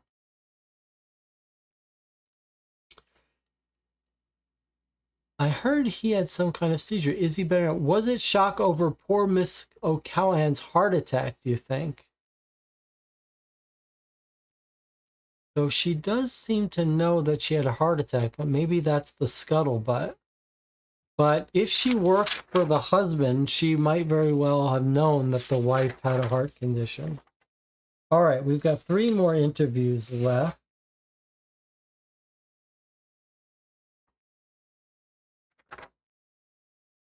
Let's talk to the bakery owner, Edward Collinson. 2:52 p.m. Interview at Collinson's Baker. For the record, please state your name, address, date of birth, and occupation. Edward Collinson. Denniside House, Fomalhaut, June 6, 1959. I'm the owner of the bakery and shop. Mr. Collinson, we're investigating the suspicious deaths of 2 employees at the bank yesterday. Can you tell us in your own words, please, what happened in the shop yesterday morning? Well, I arrived 5:45 a.m. as usual. Fired up the ovens, started making the bread for the day. Came through to the shop at 5 to 9 to fix myself a cup of tea and open up. Did you see anyone at that time? No, there were a couple of my regulars queuing outside. Blue van parked opposite, and the young guy from the bank getting out of a car on the corner. Just the usual. Regulars? Mrs. O'Flaherty, Mrs. McKenna. Lovely old dears. Just as well, they come into the shop early, though. By the time they're told me all the local news, it would be lunchtime. Then they'll say, well, can't stand here listening to you gossip all day. They're priceless. Once they'd left, it was pretty quiet. Take a look at this receipt, please, Mr. Collinson. Shows receipt recovered from Dave Connolly's desk. Is this from your shop? Yes. Let me see. Yesterday, 9:40 a.m. Yes, the new lad at the bank wanted some cakes for his birthday. He took the last dozen from a batch I baked the day before. Delicious, though I say so myself. I had a couple with my cup of tea. How did he seem to you? Anxious at all? No, he wasn't. He was quite cheerful, in fact. I wished him all the best for his birthday, and he left with his bag of cakes. Now, there's nothing for you to worry about, Mr. Collinson, but I want to arrange for a sample of your blood to be tested, just for the purposes of our inquiry. Someone will be along soon to take that. All right, well, it doesn't seem like there's anything to do with his cakes. All right, we've got 2 more people. We've got the pig farmer, who's in a bad mood and had a meeting with Claire. So he's a reasonable suspect for us. I don't think so, because I don't think he would explain how Dave would get poisoned. Police interview Patrick Hennessy, Thursday, October 23rd, 4:28 p.m. For the record, please state your name, address, date of birth, and occupation. Patrick Cornelius Hennessy, East End Farm, Glenstaler, May 1st, 1935, pig farmer. Mr. Hennessy, we're here to talk to you about your visit to the bank of Kilcarlisle yesterday morning. I believe you had an appointment with Claire O'Callahan. Can you tell me what that was about, please? About? I'll tell you what it was about. It was about the money going missing from my safety deposit box in their vault. Someone in that bank has been stealing my money, and I want her to find out who it is and get me my money back. That's a serious allegation, Mr. Hennessy. So you told Mrs. O'Callahan that you think your money's being stolen. I don't think it's being stolen, officer. I know it is, and I can prove it. That's why I went to see her, the manager, to get her to search her staff and see who has my marked notes in their thieving pockets. But she wouldn't do it. Said I had no records of depositing money through the bank system, and there's no records of what goes in and out of my safety deposit box. And do you know what else?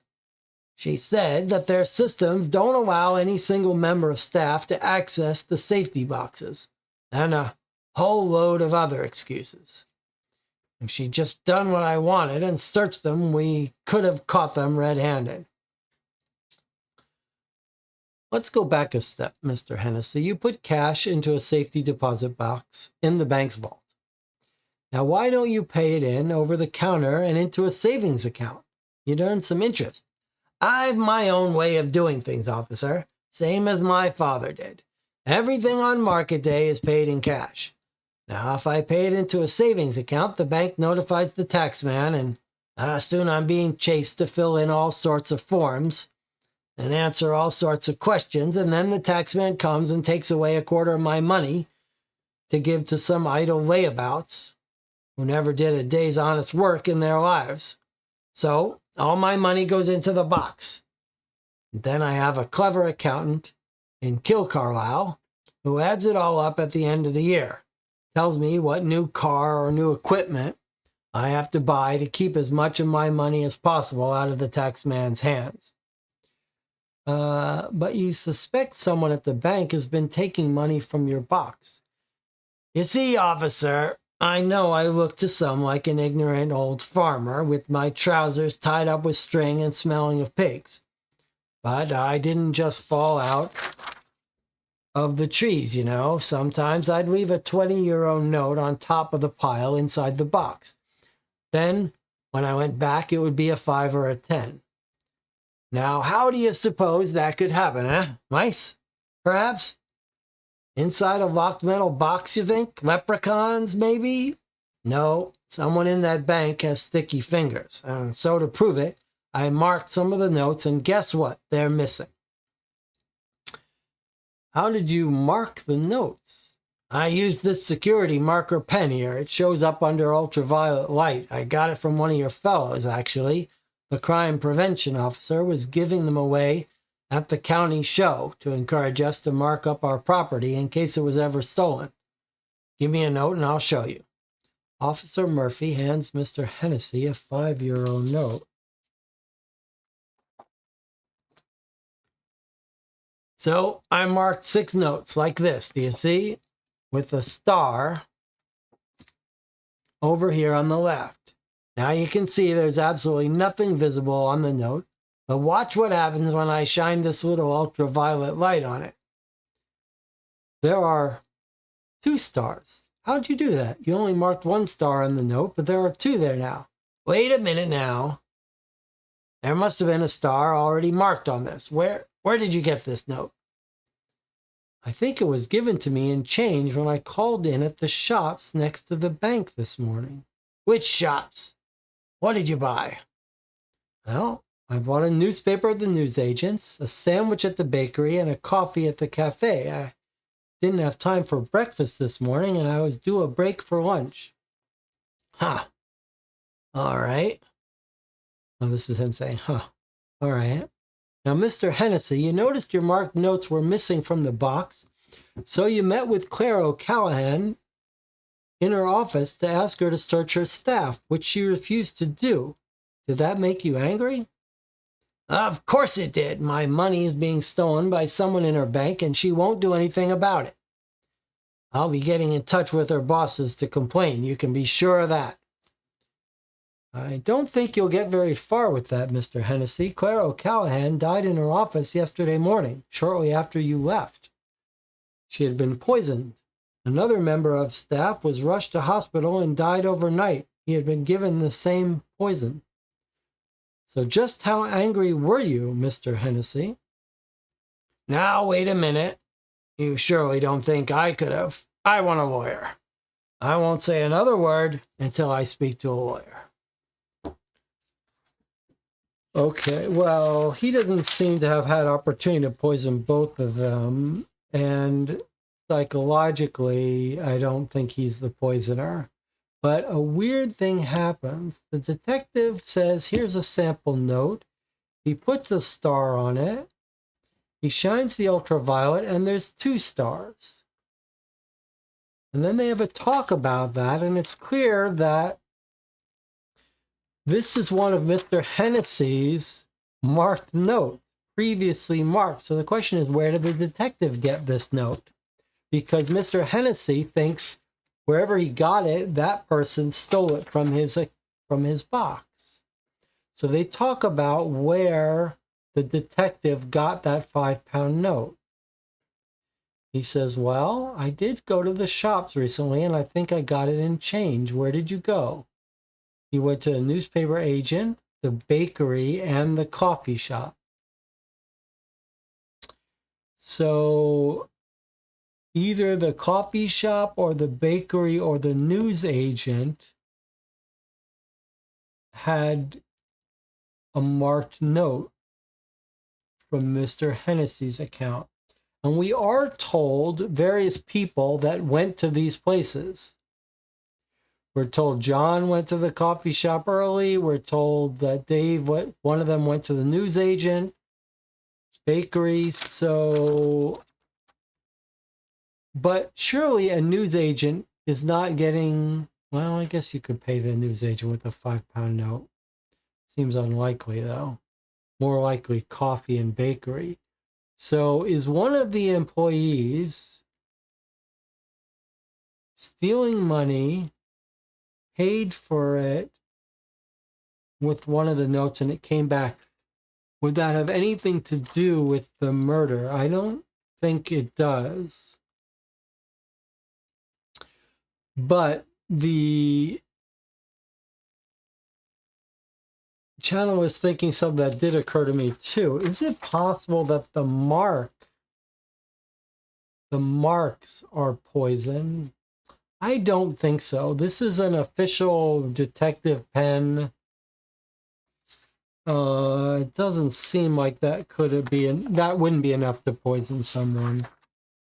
Flame retardant, nerve agents. No, this mark is not going to poison someone. And I don't think the pig farmer was poisoning the notes. So Perry says, Hennessy only put 1 star on it though, right? So in case it's not clear, he put 1 star in front of the detective. They showed up 2 stars. So clearly this is an older note that he had previously marked, put in his box, was taken from his box and by the thief, and was used at one of the local shops. Okay, now, so if I had to guess, I still think, what I think is that our poisoner and our thief are different people, and that it's going to turn out that the thieves could be the 2 guys that are pretending to not get along well, and that, oh, that's interesting. Look at this. So remember, they interviewed John, right? They say, where do you stay? We know he's staying at a friend's house down the road. He says, 9 Collins Road. Now look where Bayless lives. 12 Timberlake Cottage Road. So here's my theory. I bet we're going to find that Bayless and John have A and B keys, and they're the thieves. They're pretending not to get along well, but they're actually maybe even lovers working together. And he almost gives Bayless's address when he's asked where he lives because he's staying there. Let's check if they have A and B keys. Where's our notes on that? That's pretty cute. All right, now if I'm right, they're going to have A and B keys. Okay, so our notes from our undercover says, I have an A, just like Julianne and John. Robert has a B. Okay, so Robert and John, I think, are having an affair, are gay lovers. John is staying with Robert. Either they're putting on an act of not being friends, or they're hiding their relationship because the bank has a policy of not letting people in relationships work in the same bank.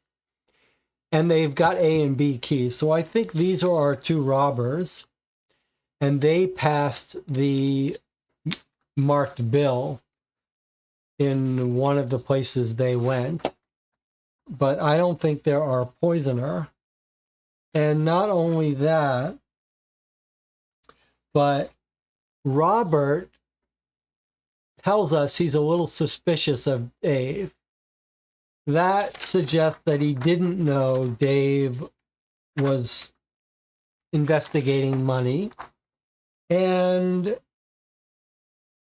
I think we're being told that the pig farmer only came in today to demand an investigation. So I don't think anyone knew that Claire was doing an investigation. In fact, Claire refused to do the investigation. So I think the murder has nothing to do with the robbery. And I think our two guys are our robbers. I don't think it's the husband. I believe the husband is upset. I think it's going to be the coffee shop woman. But Melissa says her gut is husband.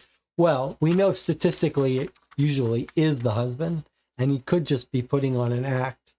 But let's do our final interview. This is our final interview. We've got one more piece of evidence, a CCTV. Let's find out. Do we need to take a break yet? No. Okay. Here we go. Here's Liam O'Callahan. Interview with Liam O'Callahan, 4:06 p.m. Interviewed at the interviewee's home address by Sergeant O'Rourke and Garda O'Keefe. Different detectives. Dr. O'Callahan, can I call you Liam? Liam, I'm sorry for your loss. Maybe they sent women to investigate him to see if that would open him up more. Can I call you Liam? Liam, I'm sorry for your loss. I hate to have to disturb you at this tragic time, but you know there are some questions I have to ask you. Yes, of course. For the record, please state your name, address, date of birth, and occupation. I'm Dr. Liam O'Callahan, Railway Cottage, Glenarda, 3rd of January, 1964, medical practitioner. Thank you. Now, can you tell us about yesterday morning? I was taking morning surgery, nothing unusual. I'd just finished with a patient when John Markham burst in and told me to come quickly as Claire had collapsed. We ran back to the bank, but I was too late. She'd already passed. My dear Claire. She was too good for this world, too kind, too beautiful. I just can't believe she's gone. I understand she had a history of heart problems. Yes, it's funny how the very thing that has taken her away from me was what brought us together in the first place. If it wasn't for her problem, she'd have never moved down here to our little village, never have come to my surgery. I'd have never met her. He doesn't know she's been poisoned yet. What was her problem? She had Prinzmetal's angina, an ailment characterized by spasming of the coronary artery, which can cause a heart attack. Her specialist told her to avoid stress, given her family history. She should have given up her job completely, but she enjoyed the work. I should have made her stay at home. I'm sorry to have to tell you this, Liam, but we don't think it was a heart attack that killed your wife. Our initial investigation suggests she might have been poisoned. What? Poisoned? How? That's what we need to find out, Liam. Did Claire have anything to eat or drink before she left for work yesterday? What are you suggesting? Liam, you understand we have to investigate everything around Claire's death if we're to get to the truth. This was an accident. Someone else could get hurt. If it was deliberate, then we need to catch whoever's responsible. What do you mean deliberate? Leave an open mind at the moment. Please, Liam, just answer the question. Well, we had breakfast together, as always. Muesli, good for the cholesterol, and coffee. Did you both have milk in your coffee and the same milk? Everything was the same for both of us. What about her medication? Standard for her condition. I used to issue repeat prescriptions based on the recommendations of her specialist. You can check my prescribing records with the pharmacy in town and you'll see everything is correct and proper. We'll be doing that. Now, can you think of anyone who might want to hurt your wife? No, I can't. You always said life was too short for quarrels. We'd talked about life a lot recently while we were making our wills. We knew there was a chance of her, because of her heart, Oh, God, Claire. I have to ask you, Liam, were either of you romantically involved with anyone else? Absolutely not. You certain about that? A good-looking fellow like you, and sure, don't all the ladies love a doctor? I was engaged to a nurse, but that all ended when I met Claire. Claire was so alive and so different. She changed my life. I loved Claire with all my heart, I swear to you. All right, Liam, we'll leave you for now, but if you think of anything else we should know about, please get in touch. All right, well, I think it looks like my theory is all correct. But before we move along, let's look at okay, so here is a CCTV. So look at what we're going to discover here. Exactly what I hypothesized. This is going to be Dave coming home after picking up the coffee. We could confirm that with his time. And what we're going to find is he took a sip of Claire's coffee thinking it was his. So if we zoom in, I believe we're going to see Dave's name down here. It's very dim though, so I'm not sure we're going to be able to make it out. But oh yeah, look at what we're going to be able to notice. Like, remember that Dave's cup had that weird writing on the upper right. I think that that's it right there. And that's the VE for Dave. So here's Dave's cup. This is going to be Dave bringing the coffee back to the office. He's thirsty. He reaches down. He thinks he sees his cup. It's really Claire's cup. He takes a sip. It's unsweetened. He goes, this is horrible. He puts it back. He brings it to the office. When he hands out the coffee, he doesn't mention to Claire that he accidentally had a sip of her coffee. She'd be grossed out by that. No need. What she doesn't know won't hurt her. Claire's coffee is poisoned, the coffee he's taking a sip of. He hands it to Claire. He drinks the rest of his coffee, which is not poison. She drinks her entire coffee. She dies. The coffee is prepared by Harriet Whelan, who works at the coffee shop. She's the manager. But what does she tell us at near the end? Did you know Claire? How did you know her? Oh, only professionally. I used to work at the medical practice, but left soon after she came to town. I did her initial health check. Okay, so she knows about Claire's heart problem. She used to work at the medical practice, but left after Claire came because she was the nurse that Liam, the doctor, was engaged to. Claire comes to town. She heads to his office. She gets the checkup, and she develops a relationship with Liam, who cheats on Harriet, breaks up with Harriet in favor of Claire, and fires Harriet, who can't find a job in this small town as a nurse and has to resort to working in the cafe. There's your motive. There's your means, your opportunity. She's probably got pesticides in the coffee shop for bugs. It's case closed. Has nothing to do with the robbery. The robbery is going to be these two who are shacked up, working together with their A and B keys to steal petty cash around the bank. I don't have any hard evidence, but I think him almost saying 12 is going to be the thing. Ah, you remind me.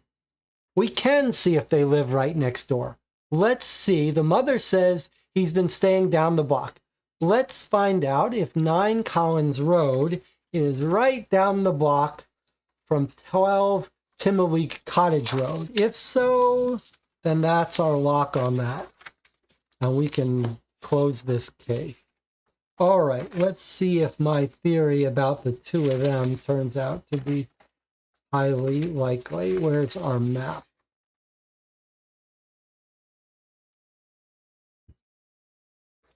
All right. Now, my theory is, remember, our undercover bank officer pays a visit, tries to pay a visit to John. These two are getting upset, are used to be closest of friends. Now they have some niggling low-grade animosity. Okay. Our guy tries to visit John. He's not home. The mother says he's been staying with a friend near Donna Flint for going on 6 months. She doesn't say actually down the block. She says near Donna Flint. Okay. Now, let's try to locate these homes. So where does he live, John? He lives at 9 Collins Street. Okay, let's find our 9 Collins Street. I guess we don't have numbers here, but let's find our Collins Street if we can.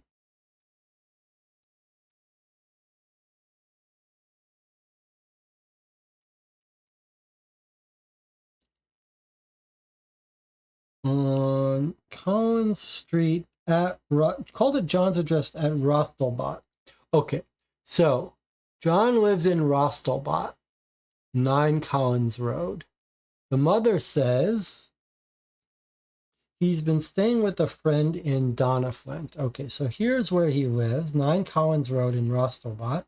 But he's been staying with a friend all the way down here in Donna Flint. So now my question is Robert going to be found to live there? He lives at 12 Timberley Cottage Road, Knockerin. And where is Knockerin? Right next to Donna Flint. Case closed. Looks like my instincts today were on point.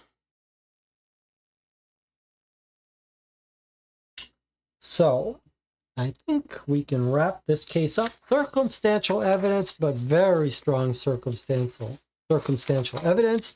Let's return to our questions here and see if we can answer them all. How did the death occur? Accident or murder? Well, the coffee was poison. You should prosecute Harriet for poisoning and killing Claire and accidentally killing Dave Donnelly. They were poisoned probably by pesticides in Claire's coffee that Dave took an accidental sip of. And who has been stealing from the bank? That's the two junior and senior teller with A and B keys. So that's it. We're ready to solve it. What we'll do is we'll take our little 8-minute break here and we'll come back and we'll solve the case and then talk about our thoughts. I'll see you in 8 minutes.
We are back. You're watching Co-op for Two. We're ready to check our answer in Murder with Interest, a cold case game by ThinkFun.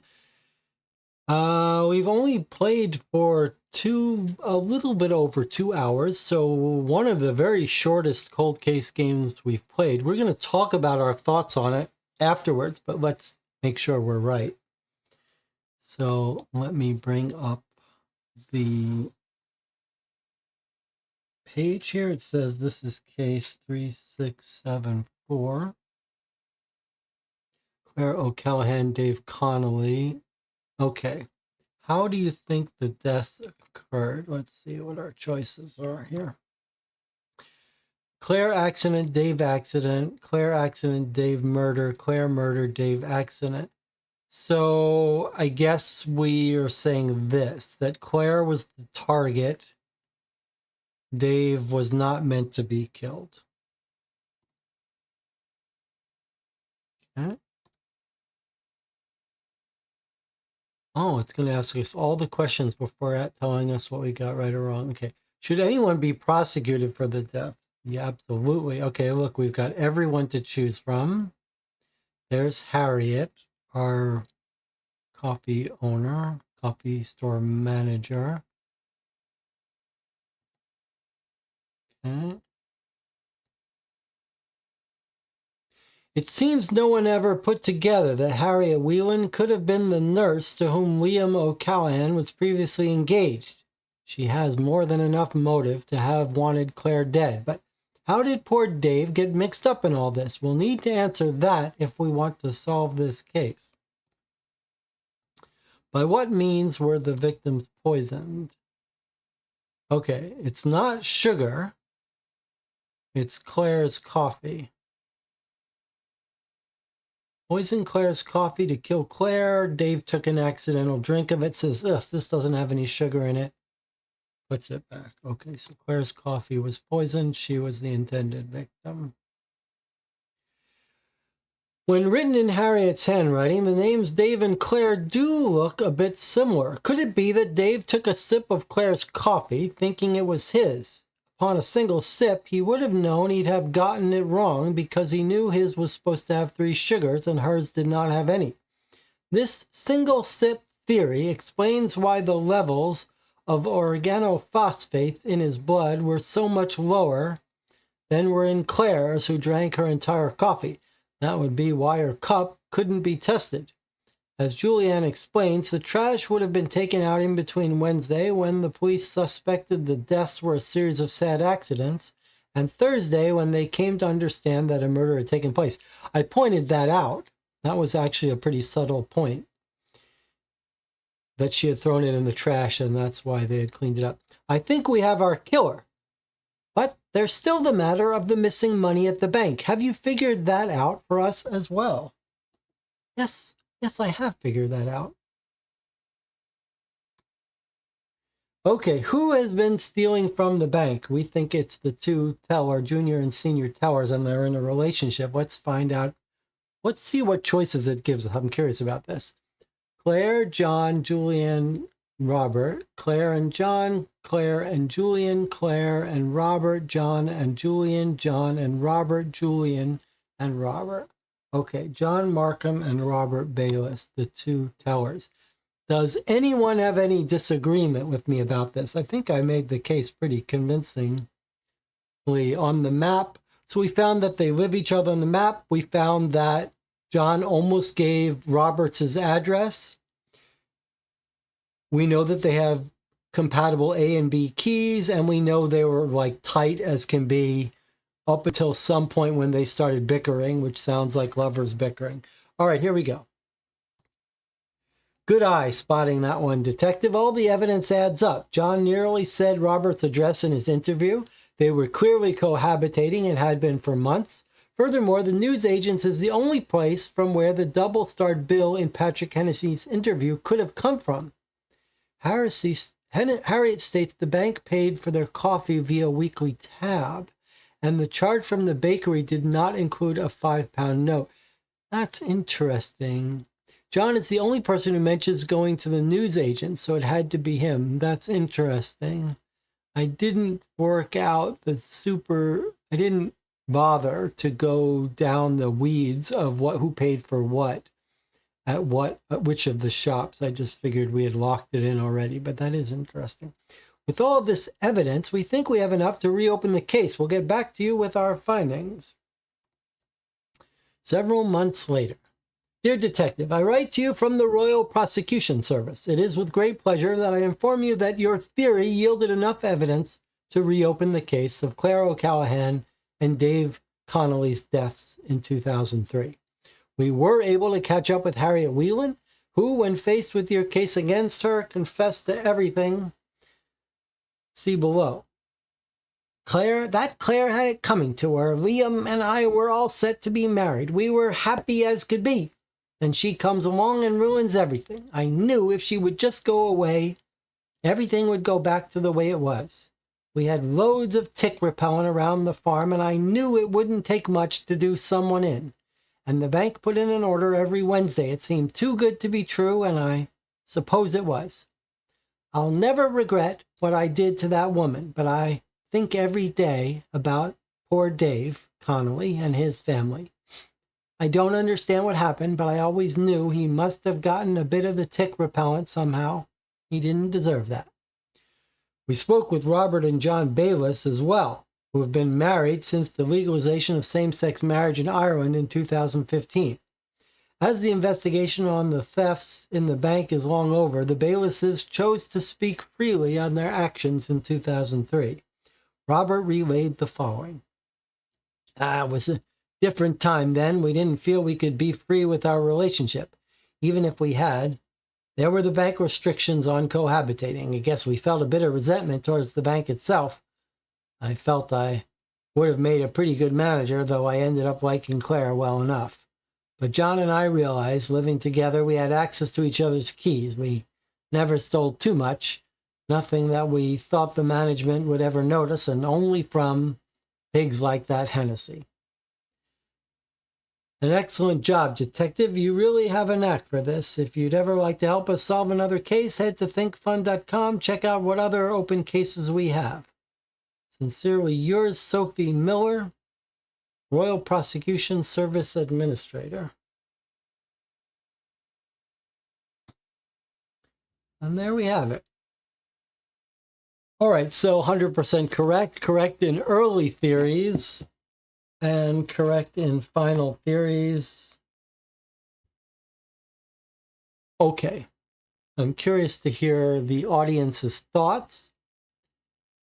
10 concurrent viewers, 9 likes. Can I bring up, I always want to bring up the, let me see if this page works.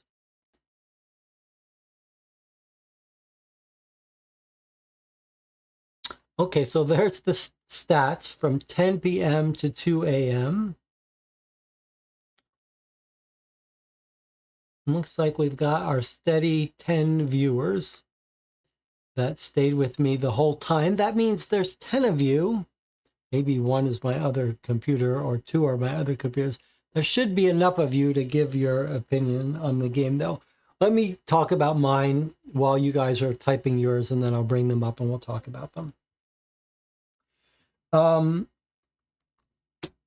Okay, so there's a lot to like about this case. I really did like everything, except for it being short and easy, make it not ideal for us, and especially a group of experienced players. But there's lots to really like here. First of all, I like the story. It was engaging. It was curious. I think this idea of the dual cases and not knowing if they're the same or related in some way or separate is a very clever framing device that we don't see as often as I think we should. It's actually very effective because it creates 2 cases. You're not sure if they're related and how they're related. In this case, we actually had 3. We had 2 deaths and the thefts. And those combinatorics created some real intriguing mystery for us to try to figure out. It did completely make sense at the end. It completely made sense how the 2 people died, that it wasn't related to the theft, so that was fun. But we considered from the beginning lots of possibilities. You could be killing someone to cover up from the thefts. I mean, there were things pulling us in these different directions. The evidence was all good, if a little bit short. Again, heavy use of the interviews, but some of the other stuff was good too, but, you know, relatively straightforward. There was some subtle stuff that was good, like the waste paper basket being cleaned up ahead of time. It was like polished. There were no bugs, no mistakes. Everything made sense. And there was pieces of evidence. How can I put this? One of the things I really liked about this is, although it was easy, it was all circumstantial. Occasionally you play these cold case games and it's just completely locked in. You find that everyone else can be eliminated because of timeline except for one person, so it must be that person, etc. Here we had two cases that were both circumstantial, but enough evidence to make you feel confident. Like he almost said the other guy's address, the map showed them in the same place. That was really fun. And you could see how if you were a new group, you could overlook some of that. You absolutely could overlook him almost giving the other guy's address. And you could absolutely overlook the map pointing to the guy visiting his friend being at that address. Hopefully you wouldn't overlook both. If you overlooked both, you'd get that part wrong about the thefts. I really like that. And the circumstantial evidence about Harriet was similar. Once you figure out it's Harriet, then the pieces click in. Oh, she worked at the medical practice. He says he was engaged to a nurse. She knew about the health problem. Like, it all clicks in. And it makes it the circumstantial evidence very strong, but it wasn't like a lock. And then there was the timeline of the coffee being like, well, no one else had access to it, and Dave surely wouldn't poison himself. So I really liked that, and I really liked our theory of the case. We figured it out early, but it made complete sense that he took a sip of the coffee. He could tell the difference. He didn't want to say anything and then that the names looked the same on the coffee cup. That was nice and subtle. So I really liked everything about this. The only little sad thing is that you could have taken all these ingredients and made a hard case out of it. Like when we saw this, I got a little bit of a negative feeling. When we saw this, I was like, oh, okay. That's like a flashing red light. And the fact that they didn't test it. So that was the only unfortunate part here. Like a little bit of feeling like, wow, this could have been made into a great hard case. Instead, it was a very good, easy case. Even though some of the clues were subtle, it's clear that in the hands of a different company that was making harder cases, this would not be so obvious. Maybe we would never even have access to this cup. Maybe we'd just be told about it. Especially, it's almost like a feeling of like, wow, some of these really clever things like Claire and Dave looking the same almost are almost wasted here. Because you could figure it out without even knowing that. So I think my memory is I had the exact same thought about the previous ThinkFun Cold Case we played, which was a little longer and harder, end of the line, the one behind me there. And I suggested at that time that we played that one, something that has even more strongly feeling here, which is these are very well done, plotted, intriguing stories with some good evidence, and it wouldn't take much to make a different version that was a hard version. And we've never seen that done with a cold case, but you absolutely could do it, and I think it's an idea that these companies should pursue. For example,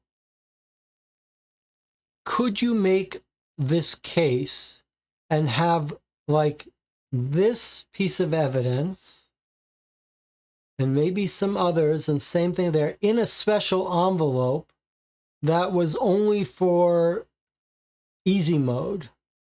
new players so that advanced players never see this.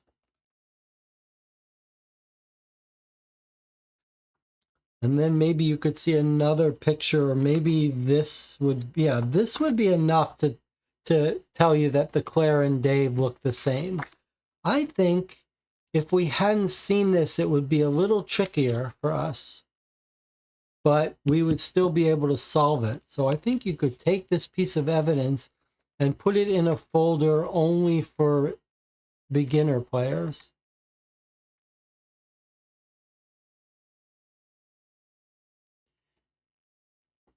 Dorf says, I don't think that would be, I think that would be too obvious, knowing you just need to hone in the extra easy mode material. Yeah, but my whole point is you would never see the easy mode material. My suggestion is that advanced players would never see this. They'd never open the easy mode envelope. That's my point. That if you played on hard mode, you would never open that envelope. That would be like a hint envelope. Extra evidence if you get stuck. So I'm suggesting that these cold case game makers try to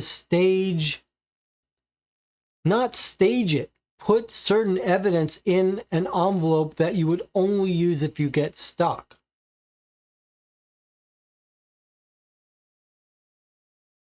I think Scarlet Envelope might do this. I remember on their page you can order it in hard mode, easy mode, or something like that. Maybe Curious Correspondence. Okay, let's see what the chat has to say. Story kept my interest. Clues were right on the money. Safe recommendation for new players on account of its low difficulty. Yes, I think that's right. I love the end questions here too that challenge you to figure out what the answers are and what the evidence is. Although this one, let me take it back. This one doesn't ask you for what evidence proves it. It just asks you for the answers, but the question and answers are good. I don't know what would happen if you got it wrong, if it would give you another chance. I think it would. If you get it wrong, it says, you're wrong, go back, figure it out again. So I like that. Rather than a hunt a killer, just read the solution, which spoils it. DJ Moneycut says, a little inconsistency. The money in the box wouldn't show up on the bank book, so stealing it should not have triggered the bank to investigate. I agree with you. That was a little bit of a flaw. I assume they're stealing other money, although it didn't say that. But I agree that the money in his account wouldn't show up on the books, but maybe they were stealing other petty cash and stuff. Marlene says, I really liked it. Would be a great group game for people on all levels. Harriet was done in by her crappy handwriting. Well, she caused another death by her bad handwriting. It's true. Okay, so Dorf is complaining, is addressing my theory of the easy only envelope, but I think that was just a misunderstanding. I'm claiming that you don't open the easy envelope. I really think companies should look into that. I think that would work. Spelling of Claire is specifically Irish, so the Claire Dave thing kind of dictates that the case takes place in Ireland. That's interesting. Yes, if you were in America, Claire would be spelled Claire. I didn't know that in Ireland you would spell it Clare. That's interesting.